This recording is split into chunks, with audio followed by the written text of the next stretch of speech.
columna y baluarte de la verdad, edificando con sana doctrina a la Iglesia de Cristo.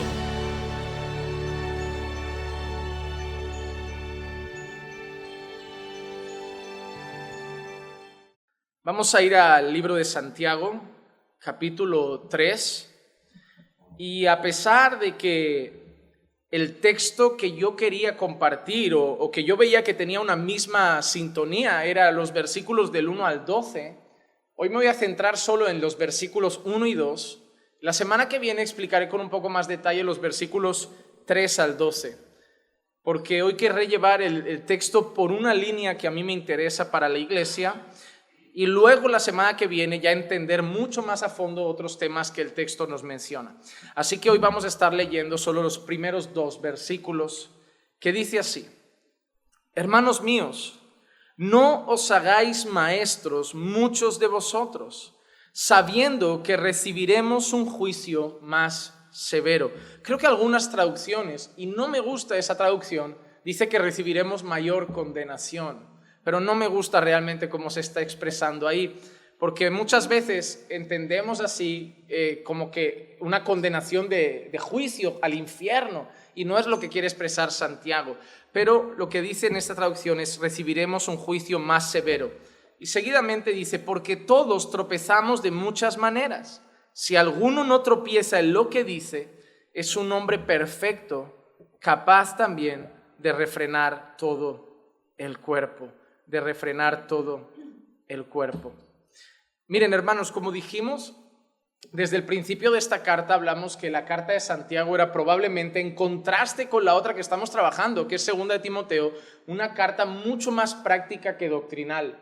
Todo lo que Santiago dice es algo que debemos llevarnos al corazón, analizarnos, examinarnos, mirar nuestra vida y analizarnos bien para ver muchas cosas que debemos cambiar en nosotros. Es muy probable que a lo largo de las enseñanzas de Santiago ya hayan salido algún día de la iglesia diciendo: tengo que mejorar en eso, tengo que cambiar eso, porque son temas realmente prácticos para el día a día del creyente. Pero otra de las cosas que nos hemos dado cuenta a lo largo de los distintos temas es que Santiago todo el tiempo hace como 2 grupos, lo verdadero y lo falso. Está haciendo todo el tiempo como contrastes de quien está en la verdadera fe es así, quien está en una fe falsa es así. Si realmente somos cristianos debemos vivir de esta manera.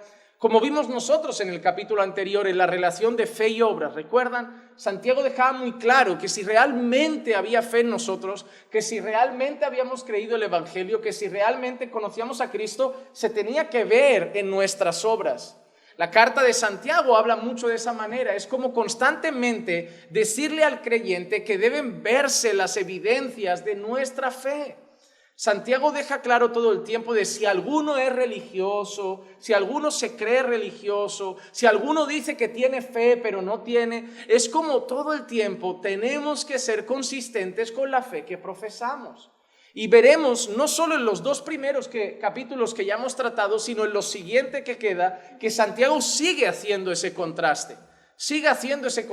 Y hablando claramente de cómo debería verse la vida de un creyente, cómo deberían verse ciertas cosas en la vida de un creyente y qué cosas también no deberían verse en la vida de un cristiano.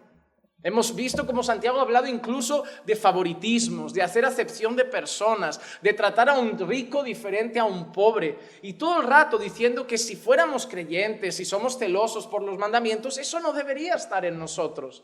Así que es una carta muy pastoral, porque los predicadores suelen predicar, los evangelistas suelen compartir el evangelio, pero los pastores se preocupan del caminar de los creyentes. No hay mayor gozo de un pastor, no solo que los cristianos conozcan la verdad, sino que anden en ella. El mayor gozo de un pastor no es saber que os leéis muchos libros. El mayor gozo de un pastor no es saber que aprendéis griego o hebreo. El mayor gozo de un pastor es ver cómo sois. Porque hay mucha gente que exhibe sus diplomas, pero sus diplomas no sirven. Miren, hermano, en el mundo tus diplomas valen para encontrar trabajo, te dan reputación, te dan caché. En el reino de los cielos no te sirven para nada. Llegar a Dios y decirle, Señor, es que yo estudié con un maestro que sabía hebreo, que sabía griego. Yo me leí los libros más densos, me he leído todo lo de los puritanos, no he dejado un sermón de Spurgeon sin leer. Él no te va a juzgar por eso. No hay ningún texto en la Biblia que dice, porque todos compareceremos delante del tribunal de Cristo y seremos juzgados cada uno por los libros que hemos leído. No dice eso. No dice que la gente será juzgada cada uno por cuánta Biblia aprendió, o por cuántos libros leyó, o por cuántos idiomas hablaba, sino que constantemente dice que cada uno rendirá cuentas por sus obras, por sus obras. No importa si sabes hebreo, pero gritas a tu esposa en español. No importa que sepas griego y maltrates a tu esposa en ruso. A Dios lo que importa es lo que le haces a tu esposa, lo que le haces a tus hijos, lo que le haces a tu jefe, cómo te comportas en la calle, cómo actúas en la vida, cómo reflejas a Cristo. A Dios quiere, si realmente eres creyente, que se vean en ti las evidencias de esa fe. Y Santiago habla de eso mucho, constantemente. Santiago es un libro tremendo para examinarnos a nosotros mismos.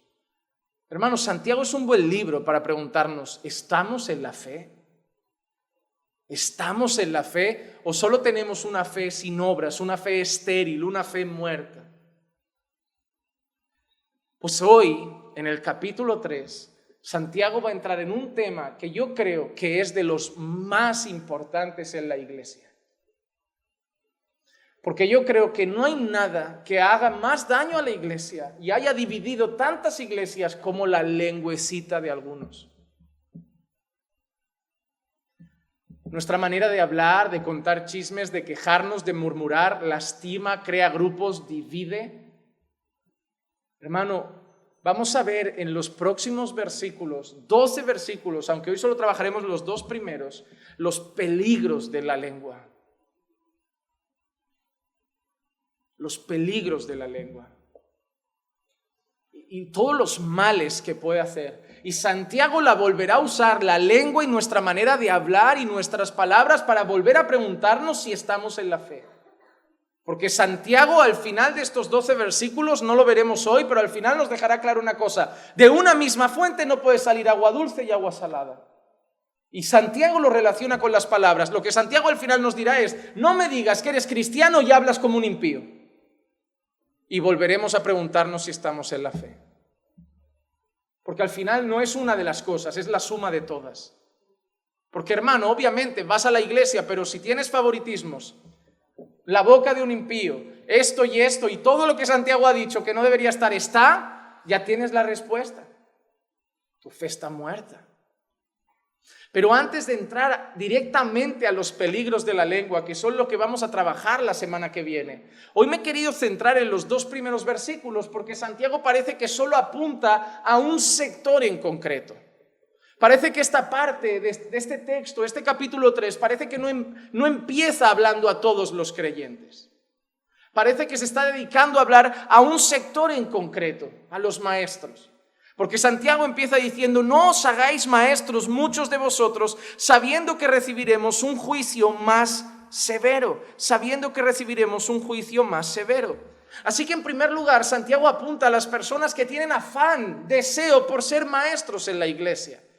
Personas que tienen afán y deseo por ser los que enseñan, por ser los que comparten la palabra, por ser los que enseñan las escrituras. Y Santiago les para en seco los pies diciendo: Cuidado, porque no sé por qué queréis ser todos maestros. Y Santiago dice: porque recibiremos un juicio más severo. Incluso dice recibiremos, ¿por qué? Porque Santiago se incluye. Él era un maestro en la iglesia. Él compartía la palabra. Él enseñaba las escrituras. Él no dice recibirán un juicio más severo. Él dice recibiremos. Santiago se incluye en ese sector de los que comparten la palabra, de los que edifican a la iglesia. Él lo está haciendo en este momento. Con esta carta está edificando a la iglesia, está comunicando a la iglesia, está enseñando a la iglesia. Y Santiago avisa a aquellos que tienen afán por llegar a ser maestros: cuidado, hermanos míos, que queréis ser maestros, recordad, tendremos un juicio mucho más severo. mucho más severo.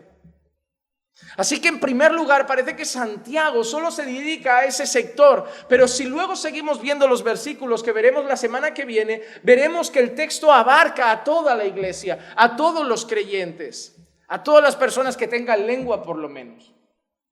Igual los mudos en este capítulo se salvan, pero pecarían igual con el corazón, solo que no pronunciarían las palabras.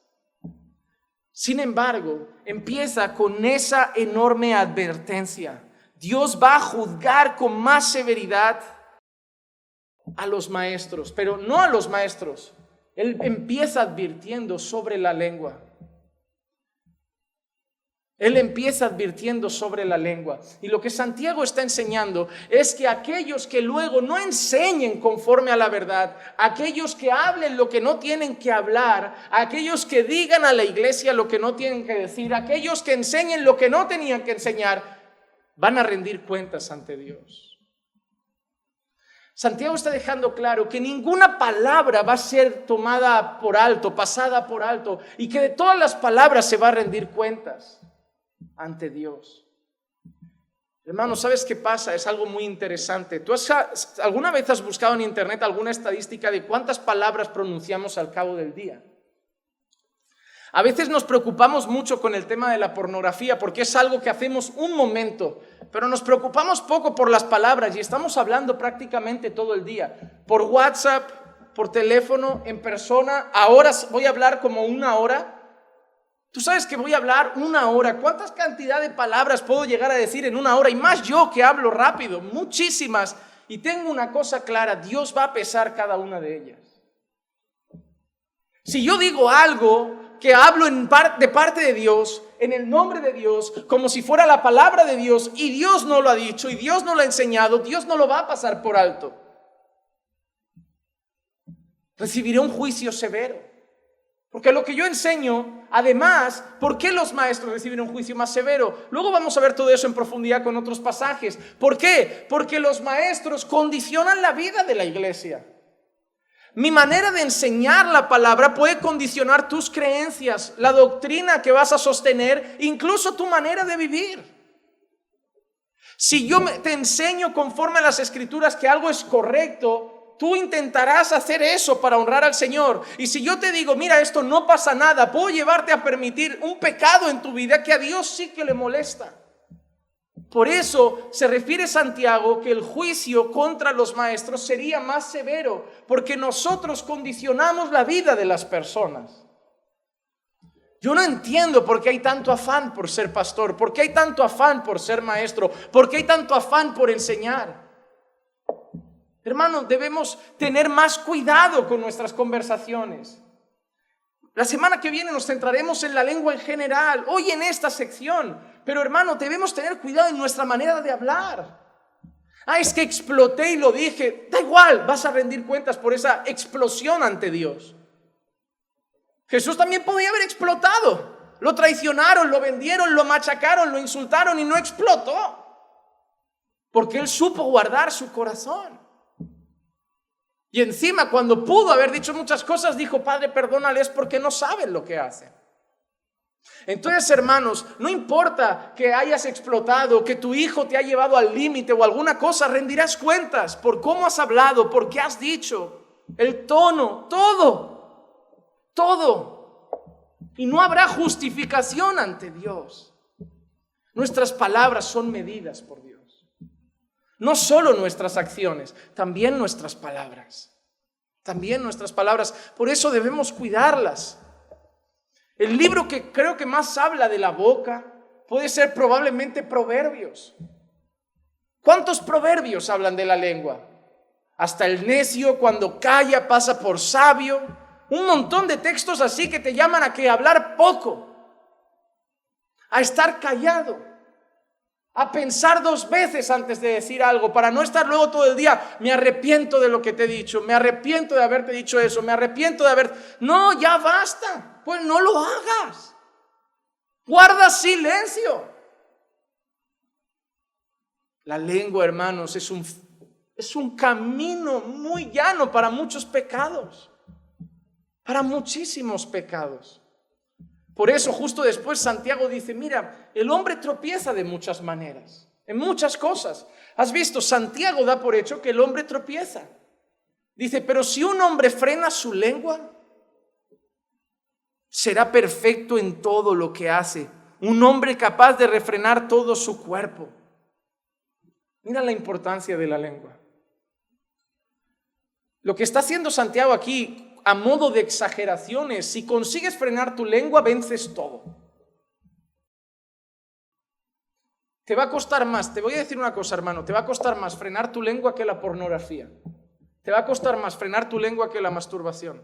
Conozco así de creyentes que han dejado pornografía, masturbación, vicios, drogas, tabaco, pero la lengua no la dominan.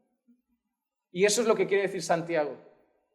El hombre tropieza en muchas cosas y si uno llega a guardar su lengua, ese hombre será capaz de frenarlo todo. ¿Sabes lo que está diciendo Santiago? No conozco a uno todavía que no peque nunca con su boca. Eso es lo que está diciendo Santiago. Mira, Santiago en estos 12 versículos nos va a enseñar, número 1, lo peligroso que es la lengua. Número 2, las consecuencias que pueden tener nuestras palabras. Y número 3, nos va a enseñar lo difícil que es domarla. Pero hoy nos vamos a centrar en los maestros, en esa sección con la que empieza Santiago, y la semana que viene iremos al texto más genérico. Hermano, cuando nosotros estudiamos este texto, parece que el capítulo 3 empieza a hablar de otra cosa totalmente diferente. Es como, no, Santiago dejó lo que estaba diciendo atrás y ahora empieza a hablar de la lengua. Pero no, tiene toda la relación del mundo. Hermanos, nuestra carta, tienen que entender algo cuando estudiamos una carta. Cuando Santiago escribió la carta, Santiago no puso capítulo 1, capítulo 2, capítulo 3. Santiago escribió una carta. Ni siquiera puso versículos, ni siquiera puso los subtítulos que nuestras Biblias pueden tener. Santiago escribió la carta. Entonces Santiago no está diciendo, ahora cambio de capítulo, ahora cambio de argumento. Santiago escribió una carta. Entonces lo de que vemos de la lengua tiene mucha relación con lo que Santiago está diciendo previamente. Hay una relación estrecha entre la fe, las obras y la lengua. Hemos visto antes el qué.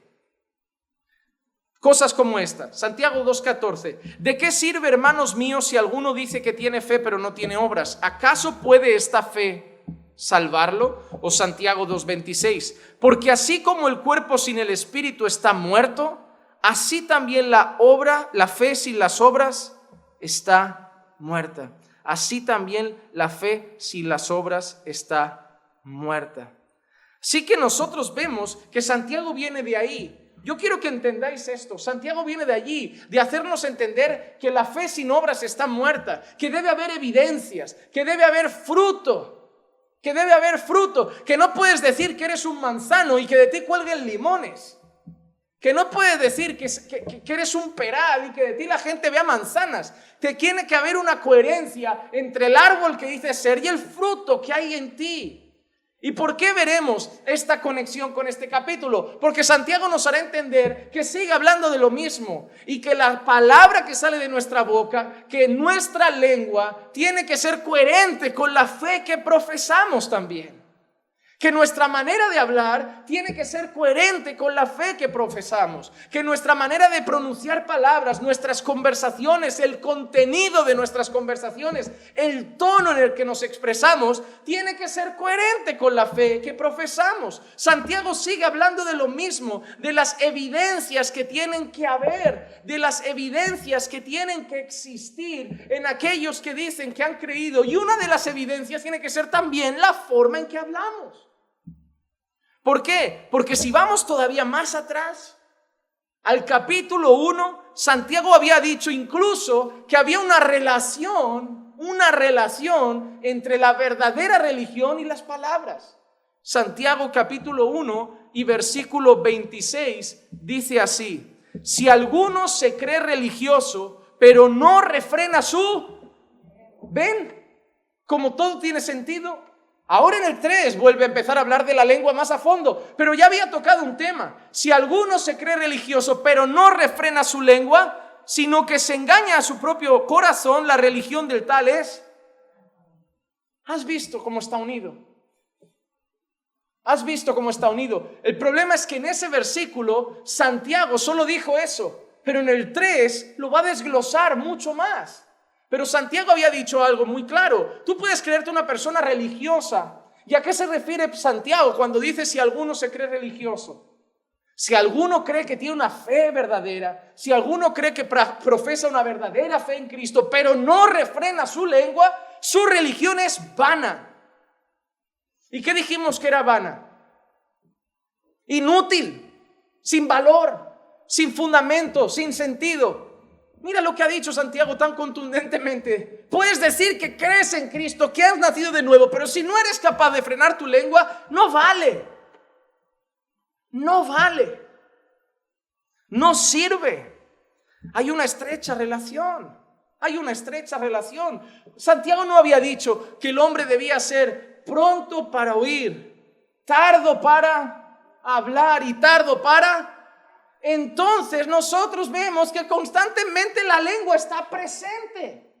La lengua está presente. Hablando de cómo debe ser el creyente, debe ser incluso, dice, tardo para hablar. Si alguno se cree religioso, pero no refrena su lengua, la religión de tal es vana. Constantemente aparece una relación entre la fe que profesamos y nuestra manera de usar nuestras palabras. Lo que pasa es que ahora Santiago va a profundizar mucho más en eso. Pero Santiago no está hablando de otras cosas. Para Santiago, la palabra que sale de nuestra boca, nuestra manera de hablar, está muy relacionada todavía con lo que sigue diciendo. Solo que Santiago empieza este capítulo 3, y es ahí donde nos centraremos, con la figura en concreto de un maestro. De un maestro. Para nosotros, el maestro sería el equivalente para un judío de lo que ellos conocían como ¿alguien sabía decirlo? Un rabino. Juan capítulo 1, versículo 38 dice así. Jesús se volvió y viendo que le seguían, les dijo: ¿qué buscáis? Y ellos le dijeron: Rabí, que traducido quiere decir maestro, ¿dónde te hospedas?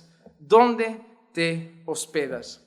En el entorno judío, los rabinos eran para nosotros lo que serían hoy los maestros. ¿A qué se dedicaban principalmente los rabinos en el entorno judío? A la enseñanza.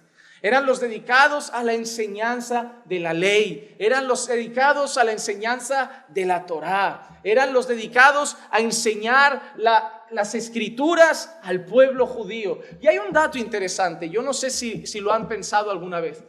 Siempre me suelen preguntar entre los evangélicos, esta pregunta me llega mucho por internet: ¿por qué hay tantas denominaciones?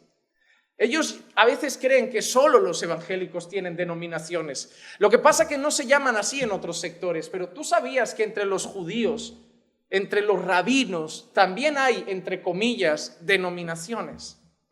Los rabinos no todos creen lo mismo. Por eso muchas veces las personas cuando dicen que han estudiado suelen decir el nombre del rabino. Pablo dijo que había estudiado ¿con quién? Gamaliel. Habían diferentes escuelas de pensamiento. Dependiendo del rabino, de donde fluyan las enseñanzas, hay temas en los que difieren entre ellos. Por ejemplo, no sé si recuerdan cuando hablamos un poco del tema del divorcio, dimos algunos detalles que había un grupo de una escuela rabínica que creía que el judío se podía separar incluso si la mujer le quemaba la comida. Que si la comida no lo hacía bien y él veía que no valía como mujer, podía divorciarse y casarse con otra. Habían otras escuelas que creían que eso no era válido, pero que en caso de algunas cosas también era tolerable. Y había otras escuelas que decían que de ninguna manera Dios aceptaba el divorcio y las segundas nupcias. Así que, a pesar de que entre ellos tienen unos fundamentos en común, hay escuelas rabínicas que tienen algunos puntos distintos. Por ejemplo, otro punto en el que distintas escuelas rabínicas difieren es en el día de guardar el día de reposo, la forma de guardar el día de reposo. Hay rabinos que son muy extremos en que dice que el día de reposo no puedes dar más de una cantidad de pasos. Es decir, no, si das 50 pasos ya es esfuerzo y eso ya es violar el día de reposo. Si coges... Hay gente que, tú no sabes, yo he buscado esto. Ha habido debates entre rabinos sobre el día de reposo, hasta este punto se ha tratado. ¿Cuántas bolsas de la compra se puede cargar en día de reposo? Imagínate tú la profundidad de la charla, hasta dónde llega el aburrimiento de algunas personas y se han tirado, puede ser media hora, una hora hablando de eso, de decir, a ver, todo depende, porque no es lo mismo llevar una bolsa 100 metros que 2 bolsas 50 metros. Y empezaron a analizar, pues, si la persona vive a tantos metros, puede llevar una bolsa. Y todo para calcular cuándo era un esfuerzo y ya se consideraba violar el día. Y entre ellos obviamente se dividen, porque algunos dicen, ay, no tiene nada de malo ir a hacer la compra en día de reposo. Y otros más severos, no, el día de reposo no, porque si nosotros hacemos trabajar al que nos vende la comida, él peca y nosotros pecamos. Ellos también tienen divisiones. En todos los sectores hay divisiones. Si tú vas a la iglesia católica, ellos también tienen algunas divisiones. Ahora incluso dentro del catolicismo hay un catolicismo más carismático. Es súper interesante, que tiene sus propios pentecostales. Puedes buscar católicos carismáticos y los hay. Tienen su propio movimiento pentecostal. Entre los adventistas también tienen diferentes grupos. No todos los adventistas piensan igual en todas las cosas. Y eso siempre va a pasar. Eso siempre va a pasar. ¿Por qué? Porque nosotros, cuando estamos aquí delante, ¿qué enseñamos? Lo que nosotros interpretamos de las Escrituras. Y hay unos temas que pueden ser fundamentales en los que yo, David Barceló, Paul Washer no difieran. Pero puede haber alguno que sí. Por ejemplo, yo no difiero con John MacArthur en muchas cosas. Pero yo difiero en el dispensacionalismo que él profiesa. Yo no soy dispensacionalista. Entonces ya hay una diferencia. Pero yo cuando enseño a la congregación, yo voy a enseñar conforme a mi manera de entender la escatología o la manera de leer la Biblia, no dispensacionalista. Entonces, siempre ha habido eso. ¿Por qué es tan delicado estar aquí? Porque estamos enseñando lo que creemos que Dios dice y podemos estar equivocándonos. Hermano, debemos llegar aquí arriba con mucho temor.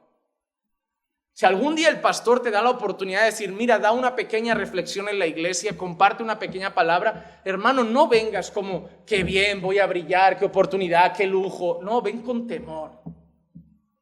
Ven con temor porque te la vienes a jugar.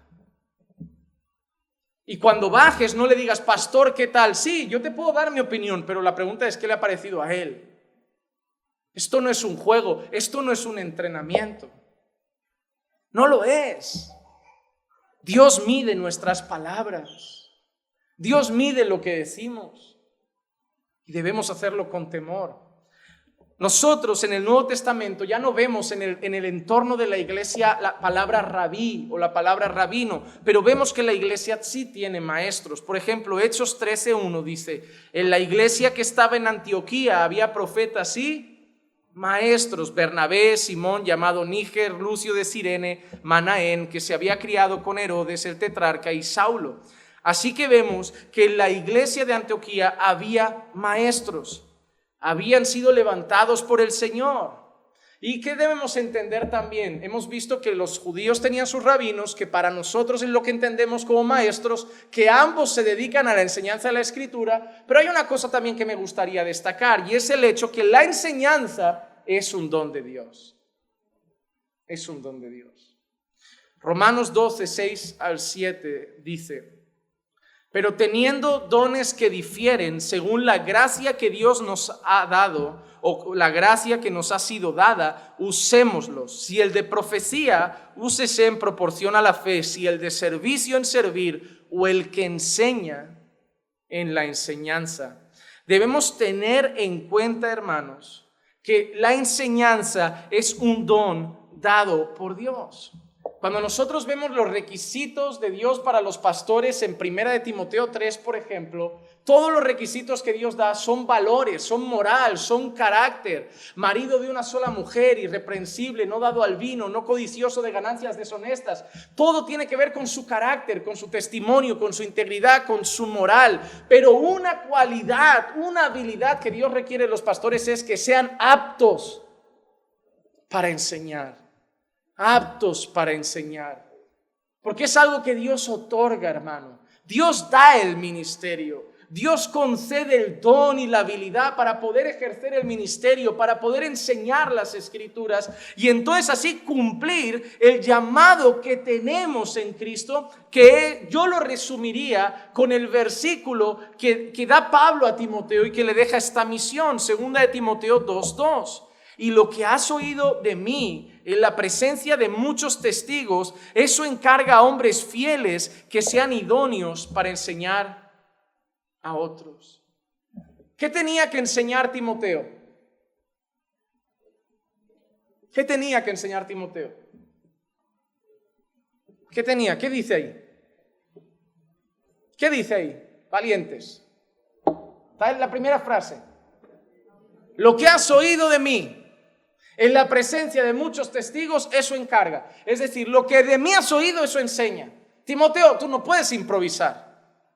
Tú no es, Pablo enseñaba esto, pero esta es mi visión. Pablo enseñaba esto, pero yo voy a hacer unos cambios. Yo soy la nueva generación. Yo soy la iglesia 2.0. No, Timoteo, tú vas a enseñar lo que yo te he dado. Y lo que yo te he dado es lo que a mí Cristo me ha dado. Y esa es la responsabilidad de la iglesia. Yo no sé qué manía tiene la gente de innovar. Pastor, Dios me ha dado un don muy grande para la creatividad. La iglesia no es lugar para creatividad. Cuidado, puede ser lugar para creatividad en algún sector. Pinta un cuadro, haz alguna cosa. Pero el púlpito no. El púlpito no es lugar para innovar. Hoy hay gente que saca una vasija porque le gusta hacer mucha... Hay por ahí algún predicador español y otros también que les gusta mucha predicación teatral. Todo le gusta escenificar, hacer obra y tal, porque la gente dice, no, es que visualmente retienen más. Yo me imagino a Pablo, ¿no? A Pablo diciendo, mira, átame a uno ahí con un arnés y enfocarle con una antorcha para que pueda decir que la venida de Cristo será gloriosa. Yo me imagino a Pablo haciendo ese paripé en medio de la iglesia.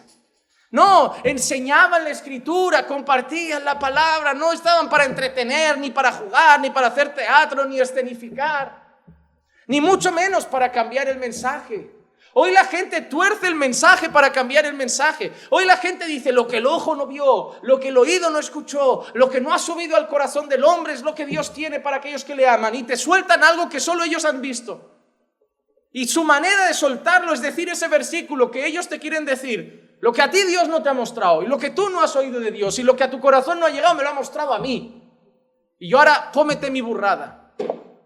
Pero hermano, eso no es así. Ese texto no quiere decir eso. Pablo no le dice a Timoteo, enseña lo que te apetezca, enseña lo que te guste, enseña lo que te agrade. Es enseña lo que has oído de mí. Replica otra vez la misma enseñanza. Y hasta nuestros días debe ser así. A mí me gusta, está bien escuchar a Juan Manuel, pero yo cuando suba y tenga la oportunidad de enseñar, voy a enseñar otras cosas. No, tú vas a enseñar la palabra. Tú no tienes derecho ni a preguntarte qué te apetece enseñar. Tú tienes que enseñar las Escrituras.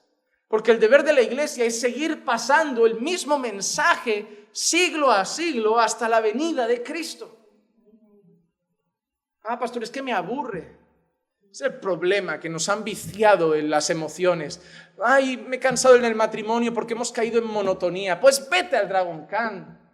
Date un viaje ahí en una atracción y vuelve a casa relajado. Quiero cambiar de trabajo. Necesito un cambio de aires. La gente se aburre de lo mismo. Nuestros padres antiguamente trabajaron toda la vida en el campo y no tenían ni en la cabeza de estoy cansado de ordeñar vacas. No, mi casa come, mis hijos se visten. Yo doy gracias a Dios por esto. Que estoy cansado. Nadie va al trabajo a divertirse. Nadie se casa para que sea el matrimonio un parque de atracciones. Está bien, yo no digo que no tengas un día una salidita romántica, alguna cosa, pero no te vicies a esas emociones. Porque es de ahí cuando llegan aventuras, cuando llegan cosas pecaminosas, cuando quiero un poco de adrenalina. Y en la iglesia ha pasado y vician a la gente a emociones. Ahora la gente solo sale preguntando, ¿qué has sentido? No, yo he sentido la presencia, yo he sentido. Y si no sienten nada, el culto estuvo frío, no se movió el espíritu. No sé, hermano, ¿qué quieren que haga el espíritu? Hasta donde yo sé está aquí dentro. No necesito que esté tirando gente al suelo. No lo sé, hermano, qué quiere la gente. Pero lo que sí sé es la misión de un maestro: enseñar lo que Dios enseñó. Nada más. Nada más. ¿Saben qué vamos a hacer cuando acabemos segunda de Timoteo la semana que viene? Vamos a empezar el próximo martes Hebreos. Y cuando acabemos Santiago, vamos a empezar primera de Pedro. Y cuando acabemos Habacuc, vamos a empezar Oseas. Pero pastor, ¿cuándo trae algo diferente? Cuando acabemos la Biblia, empiezo con algo diferente. O tú y yo nos habremos muerto antes. Pero esa es mi única responsabilidad. Yo no hago reuniones de negocio a fin de año a ver cómo innovamos en el sermón. No. Hay que seguir predicando la palabra año tras año. La palabra año tras año. Y lo bueno que esa palabra siempre edifica, siempre edifica, siempre edifica. Pero esa palabra que él ha recibido la tiene que encargar a unos hombres que tienen que tener dos cualidades. La primera, ¿cuál es? Fieles. Y la segunda, idóneos para enseñar. Hermano, yo no sé, pero me parece que es la descripción de los pastores. La descripción de los pastores de 1 Timoteo 3 eran hombres fieles, ¿verdad? Íntegros, idóneos para enseñar, aptos para enseñar. Es decir, Timoteo, yo he visto en ti que Dios te ha levantado y te entrego el testigo, y ahora tú tienes la responsabilidad de ver otros pastores que Dios levanta y entregarles también el testigo. Pero esos hombres tienen que tener dos cualidades: fieles, carácter, idóneos para enseñar a otros, habilidad. Entonces esos hombres tenían que tener el carácter adecuado y la capacidad adecuada para llevar la tarea de ser maestros. Y vaya vuelta he dado para llegar aquí. Ahora volvemos a Santiago, ¿vale? Ahora vuelvo. Hemos hecho turismo. Pero ¿por qué hemos llegado aquí? Porque ¿cuál era el problema de Santiago? Que la gente se estaba levantando a ser maestros sin ser llamados por Dios. Que la gente no eran aptos para enseñar, no eran hombres fieles para enseñar, simplemente querían hacerlo. Y en el contexto de Santiago no es el nuestro, que quien más y quien menos hay un poco a la escuela. En el contexto de Santiago había muchas personas que ni sabían escribir. En el contexto de Santiago hay muchas personas que ni sabían leer y se querían poner a enseñar a la gente. Y por eso Santiago empieza con una advertencia: cuidado con querer ser maestros muchos de vosotros. Santiago está dejando claro una cosa: esto no es un juego. Esto no es un juego. ¿Por qué? Porque es Dios quien levanta a los maestros. Es Dios quien capacita a los maestros. Esto no es a quién le apetece ser pastor. ¿Saben el cartelito que tenemos en la entrada para apuntarse a la limpieza? Es como si decir: voy a apuntar otro, candidatos a pastor, ¿quién le apetece? Esto no es me apetece ser pastor, yo quiero ser maestro, prepáreme, hermano. Te puedes preparar para un maratón, puedes aprender a hacer recetas de cocina y cocinar medianamente bien, puedes aprender hasta con esfuerzo a lo mejor a tocar un instrumento, pero el oficio es un llamado de Dios. No corras detrás de cosas que Dios no te ha llamado a hacer. Solo porque te gusta cómo lo hacen otros. Cuidado con la envidia, porque la envidia no es solo el dinero ni la vida de lujo. Hay gente que envidia ministerios. Hay gente que: yo también quiero ser pastor, yo también quiero estar delante, yo quiero que la gente me escuche también, yo también quiero tener una célula, yo también quiero tener un grupo de estudio, yo también quiero, y lo acaban haciendo sin ser llamados por Dios. Y de esas intenciones muchas veces nacen divisiones, daños a la iglesia, pastores que tienen que acabar metiéndose en esas células para arreglar lo que están estropeando otros. Fomenta el orgullo de esas personas que acaban siendo sus propios pastores cuando Dios no los llamó. Hermano, ya tienes tu casa para enseñar, ya tienes a tus hijos. Qué afán de querer aparecer. ¿Saben qué? Hay un gran pecado en nuestros tiempos y es el deseo de querer micrófono. La gente suele decir: quiero servir al Señor, pero hay mucha gente que quiere ser vista, no servir. Y eso es un peligro, ¿eh? Eso es un peligro. Pero cuando eres consciente de esto que acaba de decir Santiago, te lo piensas dos veces. Porque esto no es un juego, a no ser que no tengas ningún tipo de temor de Dios. Pero esto no es un juego.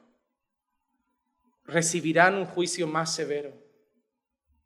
¿Por qué? Porque lo que nos ha dado el Señor a las personas que servimos en esta área es una responsabilidad muy grande. Hermano, el pastorado no es un hobby. El pastorado no es un entretenimiento. El pastorado no es un pasatiempo. El pastorado es un llamado de Dios. ¿Lo creas o no? Sí que es verdad que este texto podría ser para muchos que se han autoproclamado pastores, autollamado pastores y maestros, pero el pastorado es un llamado de Dios. ¿Puedes leer Efesios? Es Dios quien da a los pastores. Es Dios quien levanta a los pastores. Es Dios quien llama y capacita a los pastores. Entonces, ¿qué pasa en este texto? Una cosa que es muy interesante, que a mayor responsabilidad, mayor exigencia. ¿Por qué el juicio contra los maestros es más severo? Porque su responsabilidad es mayor. Tú puedes equivocarte un día dándole un consejo a una hermana o un hermano, y aún así tus palabras serán pesadas por el Señor.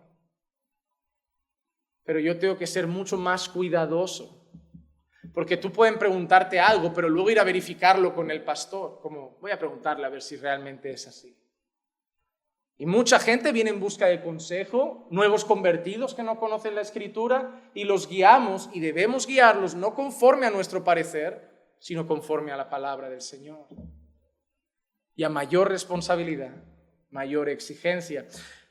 Miren este texto, estas palabras de Jesús, porque me parecen muy interesantes. Lucas capítulo 12, versículo 47 y 48. Y a aquel siervo que sabía la voluntad de su Señor y que no se preparó ni obró conforme a su voluntad, recibirá muchos azotes. Pero el que no la sabía e hizo cosas que merecían castigo, será azotado poco. A todo el que se le haya dado mucho, mucho se demandará de él. Y al que mucho se le ha confiado, más se le exigirá. Más se le exigirá. ¿Has visto, hermanos, este texto? Los dos siervos habían hecho algo digno de azotes. ¿Pero por qué uno recibe más que el otro? Porque uno hizo algo mal, pero tampoco había recibido instrucciones. Y el otro lo hizo mal, aún habiendo recibido las instrucciones. ¿Cuál es más rebelde? El que aun conociendo que estaba mal lo hizo. Y por eso él será más azotado. Por eso el Señor dice, al que se le confía más, se le exige más. Ahí hay gente fuera que va a ser juzgada. Pero ¿cómo serán juzgados aquellos que estuvieron escuchando la verdad, conociendo la verdad, leyendo la verdad y aún así le dieron la espalda al Señor? Todos tendrán un juicio, pero las Escrituras hablan de más y menos severidad. Hermano, vemos claramente en esto, miren, es así de sencillo. Si una empresa empieza a ir mal, cuando yo trabajaba en el sector de comercio internacional y en el sector algo iba mal en nuestro departamento, el jefazo nunca venía a meternos la bronca. Pero a veces venía abajo, desaparecía el gerente y luego el gerente venía a hablar con nosotros. Pero ¿quién se lleva primero la bronca? El gerente. Si un restaurante empieza a ir mal, no son los camareros. Los camareros probablemente recibirán la bronca del que conocemos quizá como el maître, pero el maître recibió la bronca del dueño. Si tu casa está mal, yo no voy a ir a meterle la bronca a tu hijo, voy a preguntar por el cabeza de familia. Y si la iglesia está mal, yo no voy a ir a hablar con las ovejas. Yo voy a preguntar qué están haciendo los pastores. ¿Por qué eso? Porque ellos tienen más responsabilidad. Es así de sencillo. Es así de sencillo. ¿Lo entienden así? Que en las posiciones de mayor rango, de mayor responsabilidad, se les exige más. Por eso, normalmente en las empresas, ¿quién cobra más? ¿Ese o el gerente? Se le paga más. Se le da un salario mayor, pero la exigencia también es mayor. La exigencia también es mayor. Cuando el Barça ha sido una patata este año, de quien más se ha hablado es de Koeman. A pesar de que yo sigo pensando que no tiene la culpa alguien que gana una pasta así al lado de unos vagos que ganan 10 veces más que el pobre y y que solo sirven para hacer publicidad. Pero no voy a hablar de fútbol, que ahí mi lengua sí que va a pecar. Ahí mi lengua sí que va a pecar. Yo no sé cómo pueden querer tanto a los futbolistas y defenderlos tanto, si son una lacra para este mundo. Con el sueldo de un mes de esa gente acaba el hambre en el mundo entero y la gente va voceando detrás de estos artistas. Yo no entiendo lo necios que somos, hermano. Yo no entiendo lo necios que somos. ¿Cómo podemos tratar mal a un médico porque nos atiende rápido y aplaudir a un multimillonario que no le importamos nada? Y un médico que está ahí jugándosela todo por... Ganan bien, pero al lado de esa gente, yo creo que los salarios están mal repartidos. Yo creo que los salarios están muy mal repartidos. Pero lo que está claro, hermanos, es esto: a mayor responsabilidad, mayor exigencia. ¿Por qué queréis ser maestros muchos de vosotros? Mayor responsabilidad, un juicio más severo, mayor exigencia para vosotros. Lo que estáis haciendo no es un juego, porque lo que vosotros enseñáis puede condicionar la vida de las personas, pueden condicionar su manera de ser esposos, su manera de ser esposas, su manera de ser hijos, su manera de educar a sus hijos. Todo eso puede condicionarlo vuestras enseñanzas. Yo doy una palabra y muchos salen de aquí diciendo: tengo que cambiar esto, tengo que cambiar esto, tengo que cambiar esto. Pero ¿qué pasa si lo enseñé mal? Y empiezan a hacer cambios malos. A mayor responsabilidad, mayor exigencia. Y es por eso que el trato con los fariseos era tan severo. Miren estas palabras, Mateo 12, 38 al 40. Y en su enseñanza les decía: cuidaos de los escribas, a quienes les gusta andar con vestiduras largas. Miren las cosas que les gusta: andar con vestiduras largas, aman los saludos respetuosos en las plazas, los primeros asientos en las sinagogas y los lugares de honor en los banquetes. En primer lugar, ¿qué aman estos? La pompa, la reputación, la vanidad, la vanagloria. ¿Qué amaban los fariseos? El aplauso, que la gente los tratara como wow, como una clase superior. No, usted en la primera fila, usted en el primer asiento, usted en la mesa VIP. Tristemente, hoy hay muchos pastores que también les gusta eso. Por eso hay mucha gente que en las iglesias les gusta poner sillas especiales en el altar para los pastores. Nunca entendí eso. Yo no sé por qué, pero yo creo que si Jesús entrara por esa puerta, no se sentaría en una silla especial, se sentaría con nosotros. O yo no he visto bien a Jesús, pero yo creo que Él no comería en una mesa especial, comería en la nuestra. Yo no creo que querría un plato especial, una cuchara especial, una cantidad mayor, una bebida especial, un vaso especial. Creo que se sentaría con nosotros, comería lo nuestro, estaría en la mesa, en la misma silla, en el mismo ambiente, y hoy estaría pasando calor igual. Yo eso es lo que veo en Cristo. Y yo creo que es lo que deben transmitir los pastores. Pero entre que a muchos pastores les gusta y hay muchos borreguitos que también les idolatran y los tratan como Hay gente que no invita a un hermano a comer a casa, pero está todos los días invitando al pastor. Mira todos los hermanos que tienes para invitar. Pero tiene que ser el pastor, que hay que complacer al pastor, que hay que hacer el gran plato al pastor, hay que invitar al restaurante al pastor. Está bien querer honrar, no tengo nada en contra de la honra, pero cuidado con la pelota. No es lo mismo honrar que hacer la pelota, hay una gran diferencia. El que te honra, el único deseo que tiene es reconocer en ti lo que el Señor te ha dado y respetarte por ello. La pelota tiene intereses detrás. Quiero estar a tu lado porque eso me va a dar un cargo, una posición, un título, un prestigio. Entonces te haré la pelota para yo al final tener lo que quiero. Y muchas veces el que te honra te ama. El que te hace la pelota puede odiarte, pero va a complacerte para al final tener algo. Porque sabe, por ejemplo, porque el que te hace la pelota, todos hemos estado ahí. Piensa esto: si yo cumplo con el pastor, es la única manera en que yo llegaré a hacer algo. Porque él es al final el que va a decir: tu hermano predica, tu hermano eso. Entonces yo le hago la pelota a él porque yo quiero eso. Muchos son así. Nosotros los pastores fingimos que no nos damos cuenta. Porque no hay nada mejor que tener al pelota ahí haciéndote la pelota 30 años. Y al final, ¿no me das el cargo? Pero puedes seguir limpiando el coche. Puedes seguir. Hermanos, si esa es tu intención aquí, no vas nada bien. Porque para llegar aquí no es no es quien el pastor quiera, es quien el Señor quiera. Porque hay gente que no hace tanto la pelota, pero el Señor te muestra que tú, si trabajas con Él, si lo formas y si los capacitas, Dios lo quiere usar. Y hay gente que alardea mucho y el Señor te dice, ese corazón está lleno de soberbia, arrogancia y orgullo, solo quiere aparecer, solo quiere ser visto, solo quiere grandeza porque le gusta liderar, y esa persona que se quede ahí porque si no hará daño.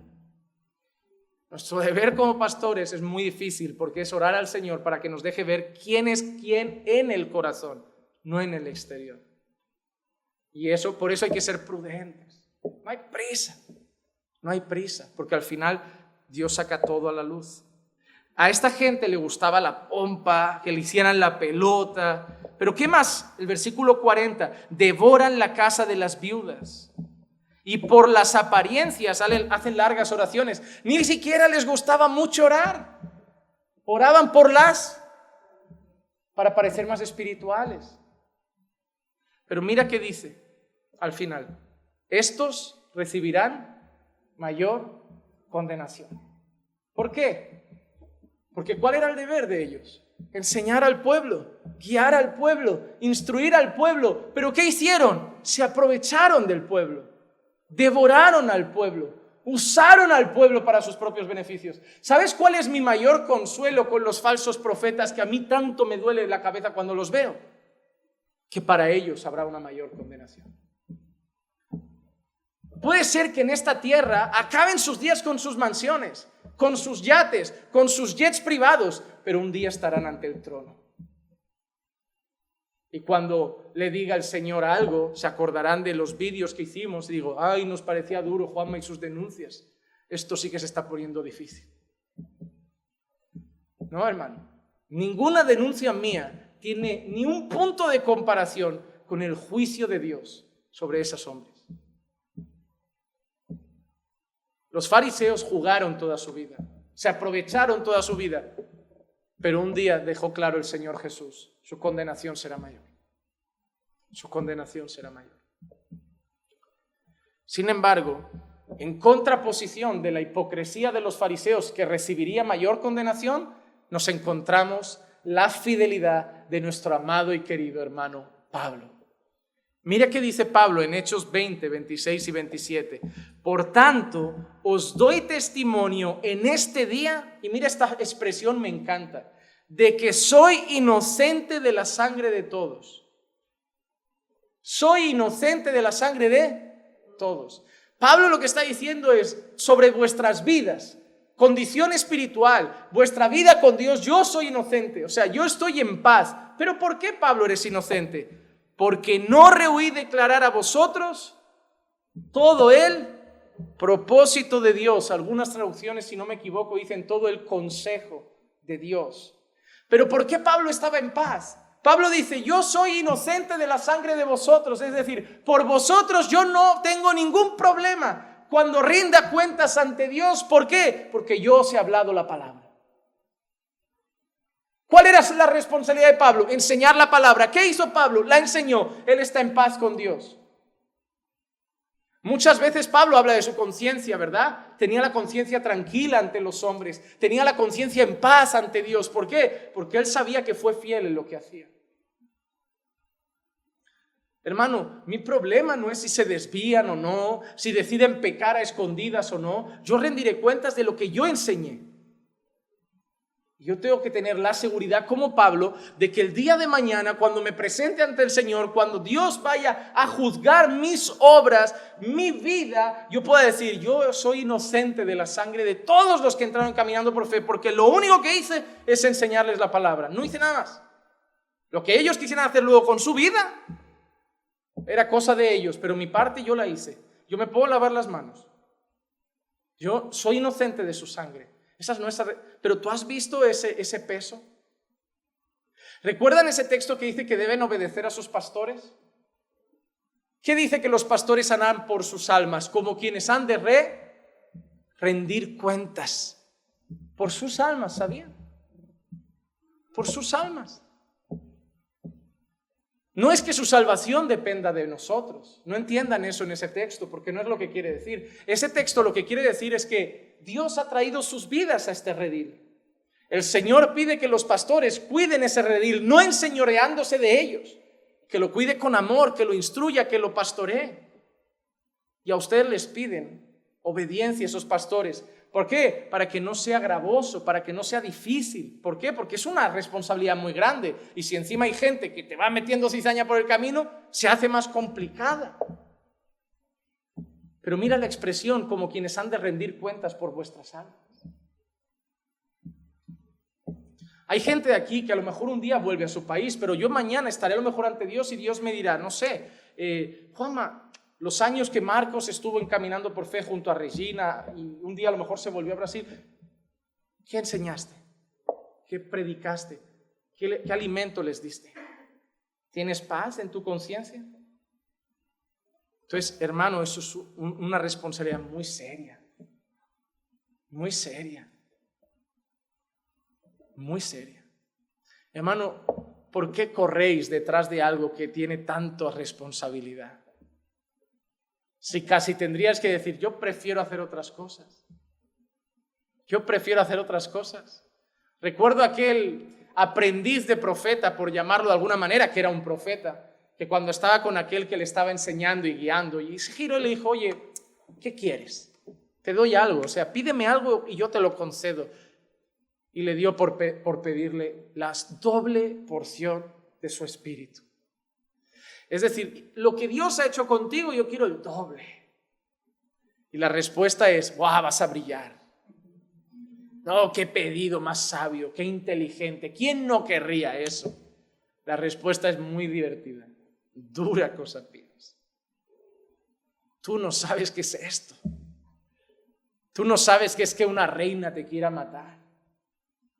Tú no sabes qué es que te persigan naciones para cortarte la cabeza por hablar la palabra de Dios. ¿Cómo vas a querer esto? Esto es duro. Esto es duro. ¿Cómo eran las advertencias que hacía Jesús a la gente que lo empezaba a seguir? Cuidado, quien no esté dispuesto a negar padre, madre, esposa, esposo, hijas, hasta su propia vida, que no venga, porque esto es duro. Esto es duro. Hermano, el ministerio tiene dos cosas. Tú no deberías anhelarlo, pero si el Señor te llama, tú no vas a poder rehusarlo. Tú no vas a poder rehuirlo. Tú no vas a poder escapar de Él. Tú no vas a poder negarlo. Vas a tener que ir a Él. No corras detrás del ministerio. Y tranquilo, que si el Señor te llama, el Señor te pega en el ministerio. Porque Él te querrá ahí. Y no podrás ir para otro lado. Serás hasta como un Jonás que aunque quisiera irse para atrás, Dios lo va a poner ahí. Pero no corras detrás de lo que el Señor no te quiere dar, porque a lo mejor te parezca que es divertido. Un buen pastor dijo una vez que si la gente viviera una semana la vida de un pastor, nunca más querría ser pastor. Nunca más. Si tuvieran el teléfono de un pastor, el email de un pastor, las cosas que llegan a un pastor, una semanita.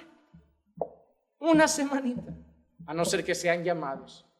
Porque cuando son llamados, aunque vengan esos sufrimientos, no pueden dejar de hacerlo. Porque el Señor los sigue llamando. Así que en esta introducción al tema de la lengua, Santiago empieza hablando a los maestros. ¿Por qué van a recibir un juicio más severo? Porque están hablando de parte de Dios, enseñando al pueblo de Dios, como si fuera Dios hablando a su iglesia, en una posición de mucha responsabilidad. Por eso recibirán un juicio muy severo, muy severo. Porque al final, y esto solo me va a servir de entrada para lo que hablaremos la semana que viene, hay una estrecha relación entre lo que hablamos y el juicio de Dios. Para que tú veas hoy, antes de irte a casa, cómo tus palabras y el juicio están muy vinculadas. Terminamos la enseñanza de hoy con Mateo 12, 33 al 37. O haced bueno el árbol y bueno su fruto, o haced malo el árbol y malo su fruto, porque por el fruto se conoce el árbol. Primera idea que quiero que tengáis aquí, por el fruto se conoce buen árbol, buen fruto, mal árbol, mal fruto. Por el fruto se conoce el árbol. Cuando la gente viene a nuestra casa y sube arriba a la parte del huerto, lo primero que ve allí es un limonero. ¿Cómo lo sabes? ¿Cómo has sido tan perspicaz? Porque tiene muchos limones. Digo, muy bien. Muy bien, o sea. Bien. Es sencillo, ¿verdad? Es sencillo, ¿verdad? Cuando no hay fruto es cuando la gente duda. Dice, ¿esto es un manzano? ¿Esto es un granado? ¿Por qué no lo sabes? Por la hoja parece. Por eso el creyente, cuando no da fruto al principio, uno no sabe bien lo que es. ¿Habrá nacido de nuevo? Que todavía no hay fruto. Porque la santificación es un proceso. El fruto va siendo cada vez más evidente. No pedimos el mismo fruto de alguien que se acaba de convertir, de alguien que lleva 10 años en el Señor. Pero el fruto está ahí. Seguimos adelante. Camada de víboras. Qué expresión bonita, ¿eh? Si fuera youtuber lo censuraban. ¿Cómo podéis hablar cosas buenas siendo malos? Porque de la abundancia del corazón habla la boca. Del hombre bueno de su buen tesoro saca cosas buenas, y el hombre malo de su mal tesoro saca cosas malas. Y yo os digo, y mira lo que dice ahora Jesús, que de toda palabra vana que hablen los hombres, ya no solo los maestros, los hombres rendirán cuentas de ella o darán cuentas de ella en el día del juicio. Y mira esta frase, porque por tus palabras serás justificado y por tus palabras serás condenado. Solo una cosa, no quiero que nadie llegue a pensar que lo que quiere decir ese versículo, por eso no podemos aislar un texto de su contexto, es que nuestras palabras nos van a mandar al infierno. ¡Ay, he dicho esto! ¡Condenado! No, pero ¿qué ha dicho arriba? De la abundancia del corazón habla la boca. ¿Por qué dice por tus palabras serás justificado o por tus palabras serás condenado? Porque tus palabras reflejan lo que hay ¿dónde? Si tú has nacido de nuevo, se esperan de ti unas palabras. Si tú eres un impío, se esperan de ti unas palabras, una manera de hablar, un tipo de conversaciones. ¿O te imaginas a un creyente hablando chistes verdes, insultos, palabras groseras? Es que en mi pueblo se habla así. Sí, porque venimos de una cultura que los insultos están a la luz del día. Yo recuerdo con mis amigos, eres un hijo de... Y lo decían como si fueras un campeón. No sé cómo es en vuestros países, pero aquí ganabas un partido. Oye, hemos ganado el trofeo. ¿Qué hijos de...? ¿En serio? ¿Estáis llamando a mi madre prostituta? Pero era una manera de decirte, oye, qué bien, qué crack, qué máquina.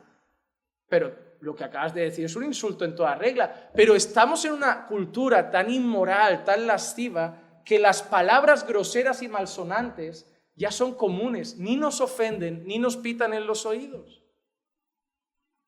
Te das un golpe y ya profieres un insulto. Salen así naturales, pero no las esperas de un creyente. Yo no me imagino a Jesús hablando así a los apóstoles. Hermano, tu cultura te puede haber afectado mucho, pero ahora tienes que ser afectado por la obra del Espíritu Santo. Y se tiene que ver también en nuestra manera de hablar. ¿Por qué la lengua va a ser tan importante para nosotros a partir de... Seguimos la semana que viene con la segunda parte de este estudio, donde nos centraremos más en la lengua y sus peligros. Porque la ropa te la cambia rápido. Porque yo ahora te digo, hermana, solo puedes usar falda. Y tú, pues vale, pues me compro faldas y ya, total, mi corazón no va a cambiar. Yo puedo ser la misma inmoral con falda. No estoy diciendo que eso justifica vestir de manera inmoral. Pero estoy diciendo que las cosas externas se cambian súper rápido. Dejar el tabaco, dejar la borrachera, dejar las malas compañías, esto lo puedo hacer sin ser creyente. Hay gente que está en el mundo y dice, mira, voy a dejar el tabaco, me hace mal a la salud, y no por eso es cristiano.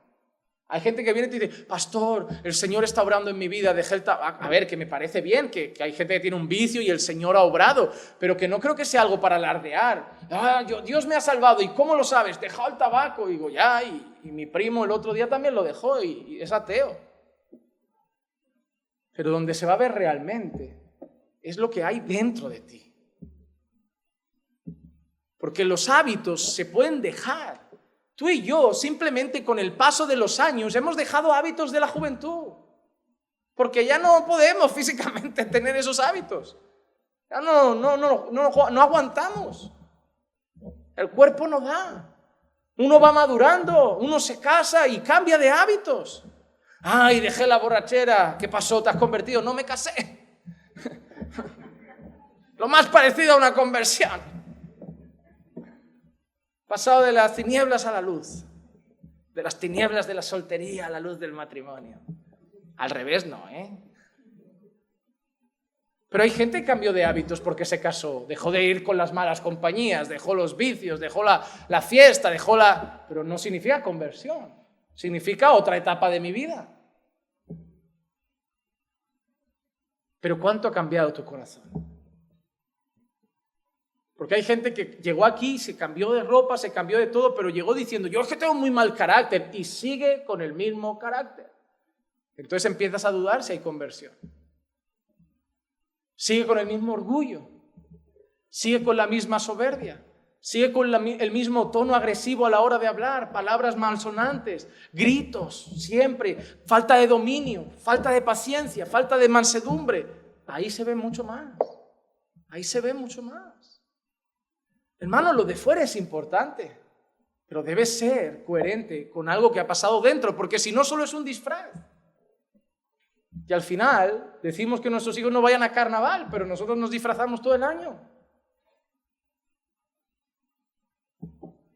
Las palabras, y la semana que viene entraremos muy en detalle, estoy seguro que será un estudio muy rico y este solo ha sido una introducción en esa parte. Hermano, las palabras dicen mucho de nosotros. Dicen mucho de nosotros. Debemos empezar a orar al Señor para que frene nuestra lengua. Pero nuestra lengua solo frenará cuando el Señor cambie nuestro corazón. Porque tú podrás graparte la lengua, podrás coserte los labios y odiar con el corazón.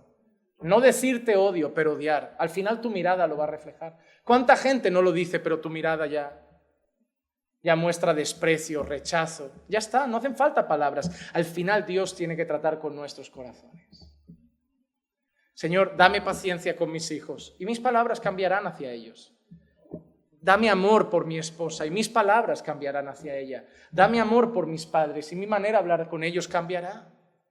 Nuestras oraciones no tienen que apuntar a la lengua, nuestras oraciones tienen que apuntar al corazón. Porque al final las palabras son un reflejo de lo que hay ahí. Y yo espero que entre hoy y el próximo jueves salgamos con muchas ganas de empezar a orar por nuestro corazón para que nuestra boca cambie. ¿Cuántas veces, hermanos, nos hemos ido de una reunión de hermanos diciendo, ¿por qué hablamos de ese hermano si no estaba? Pasa a veces. Y estoy seguro de que nos arrepentimos, pero ya lo dijimos. Y ya quedamos como un chismoso. Y la gente se queda con esa idea. Pastor, ¿qué tal aquel hermano? Y tú, llámalo, ¿por qué tanto interés? Si él no está, ¿por qué? Ya quedas como alguien, no da confianza. ¿Cuántas veces no en una discusión de pareja, en el matrimonio, por no cultivar más paciencia, más dominio, acabamos diciendo cosas y luego llorando, diciendo, no tenía que haberle herido así? Porque las palabras también son puñales. Hay una cosa que si vas a la policía sirve como denuncia y es el maltrato psicológico. Hay mujeres y hombres que no les pegan, pero que están completamente anulados porque sus palabras le hacen sentir que no sirven para nada. Hay niños que han sido criados en un hogar que solo los llaman a insultos. Eres un vago, no sirves. ¿Cómo quieres que crezca ese niño? ¿Cómo quieres que crezca? Hay un proverbio entero que habla de eso, de cómo lastiman las palabras, donde está ese versículo que tanto se malinterpreta del poder de la vida y la muerte está en la lengua. Pero lo que habla ese texto es que nuestras palabras pueden hacer muy bien a la gente, pero también muy mal. Y la semana que viene entraremos más a fondo en eso, los peligros de la lengua. Y seguramente saldremos de aquí pidiendo perdón a nuestros padres, a nuestra esposa, a nuestro esposo, a nuestros hijos y sobre todo orando mucho al Señor. Porque yo desde hace mucho tiempo le pido al Señor que me haga más callado, que me haga mucho más callado, que me haga escuchar más y hablar cuando me pregunten, pero Porque yo no sé, pero yo ya me cansé de pedir perdón a Dios por lo que dije y no tenía que haber dicho, o por cómo lo dije. Y al final Dios tiene que tratar con el corazón. Señor, puedo ser hasta sabio, pero acabo pareciendo necio por hablar tanto. Prefiero ser un necio que acaba pareciendo sabio por estar callado. Semana que viene tendrían que venir todos para dar la segunda parte, pero hoy lo dejamos aquí. Vamos a orar. Padre, te damos gracias por tu palabra. Gracias, Señor, por la primera parte de esta enseñanza, Señor, que hemos podido compartir hoy. Que ya nos enseña, Señor, la importancia, sobre todo, de entender la responsabilidad de enseñar tu palabra y el cuidado, Señor, que tenemos que tener con estos oficios de más responsabilidad, que mañana serán juzgados con más severidad. Señor, ayúdanos a entender que nuestras palabras no son un juego, a no correr detrás de cargos, Señor, como si no importara mañana lo que hayamos hecho.